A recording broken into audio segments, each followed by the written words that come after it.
Already મિત્રો આપણે ચલો રાણકી વાવમાં આવી ગયા છીએ। હવે આપણે રાણકી વાવનો બ્લોગ બનાવીશું અને તમને રાણકી વાવ બતાવી દઈશું। ચલો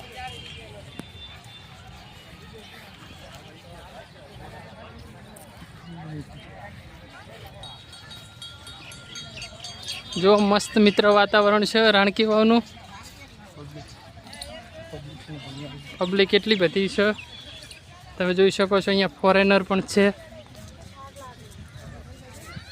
અમેરિકાના ભૂરિયા।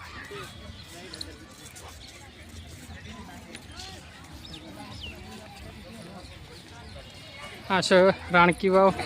ઓલરેડી મિત્રો આપણે રાણકી વાવ પહોંચી ગયા છીએ। તમે જોઈ શકો છો આ રાણકી વાવ છે। આપણો બ્લોગ ચાલુ જ છે।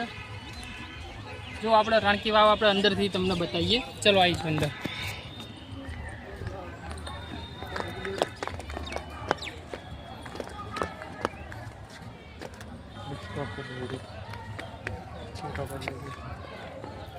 रिटर्न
चलो मित्रों अहींथी आगळ जवानी मनाई छे।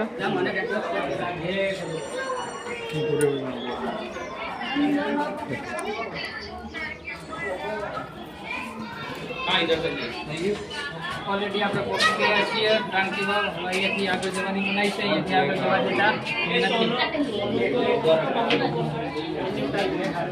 આપણે નજીક છે।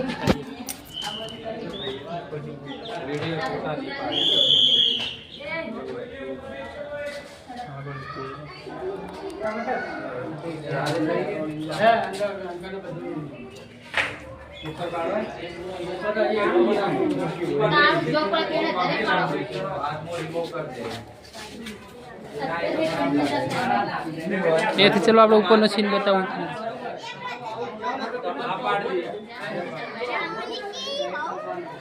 રાણકી વાવનો ઇતિહાસ બહુ મોટો છે મિત્રો। તમારે જોવો હોય તો તમે યુટ્યુબમાં સર્ચ કરીને જોઈ શકો છો।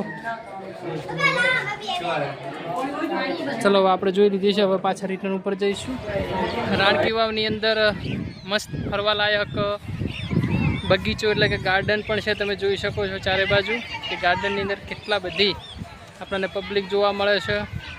જોઈ શકો છો આપણા હિતેશભાઈ પ્રજાપતિ પણ છે જ અહીંયા। અમે બંને ફરવા આવ્યા છીએ। બહુ મસ્ત જગ્યા છે રાણકી વાવ। તો રાણકી વાવનો પૂરો ઇતિહાસ તમે હજુ ફરી એક વખત કહું છું કે જોઈ લેજો। યુટ્યુબની અંદર તમને પૂરેપૂરો ઇતિહાસ જાણવા મળશે। ફરી એક વખત આપણે તમને રાણકી વાવ હું બતાવી દઉં છું। જો મસ્ત ફરવા લાયક ગાર્ડન છે। એમ થાય કે આખો દિવસ આપણે અહીંયા ફરીએ। ખૂબ પબ્લિક જોવા આવે છે, ફોરેનર પણ જોવા આવે છે।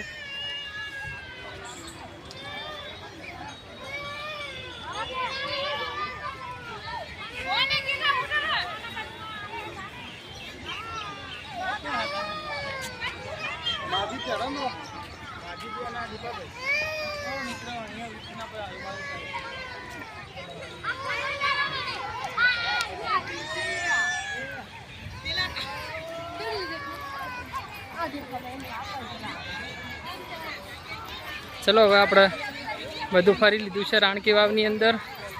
હવે નેક્સ્ટ આપણે બીજી કોઈ જગ્યાએ ફરવા જઈએ. આપણે રાણકી વાવથી હવે નીકળ્યા છીએ કંઈક બીજી કોઈ જગ્યાએ જઈએ. મિત્રો આપણે સહસ્ત્રલિંગ તળાવ પાટણ ત્યારે પહોંચી ગયા છીએ. એ પણ હું તમને બતાવવાનો છું. સહસ્ત્રલિંગ તળાવની અંદર શું શું છે એ પણ આપણા બ્લોગમાં આપણે જોઈશું. આ પણ એક સ્થળ તમને કહી દઉં કઈ જગ્યાએ આવ્યું. એક્ઝિટ આપણે જે રાણકી વાવ છે એનાથી થોડુંક જ આગળ છે. જોઈ શકો છો તમે સહસ્ત્રલિંગ તળાવ.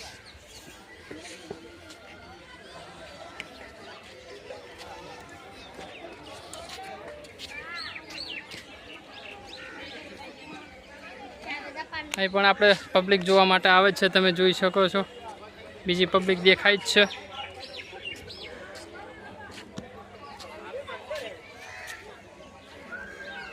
મિત્રો આ સહસ્ત્રલિંગ તળાવ છે ત્યાં પણ તમને એક મસ્ત ફરવાલાયક અને બેસવા માટે આપણે એક ગાર્ડન છે. બહુ મસ્ત ગાર્ડન છે. તમે જોઈ શકો છો કે અહીંયા ઘાસનું કટિંગ પણ થઈ રહ્યું છે. બહુ મસ્ત સુવિધા છે બેસવા માટેની. એકદમ શાંતિભર્યું વાતાવરણ છે. અમે તો બેઠા. તમે અહીંયા બગીચામાં બેસીને નાસ્તો પણ કરી શકો છો. બહુ મસ્ત વાતાવરણ છે. એકદમ ઠંડુ વાતાવરણ છે. જોઈ શકો છો તમે બગીચામાં તમે બેસી શકો છો.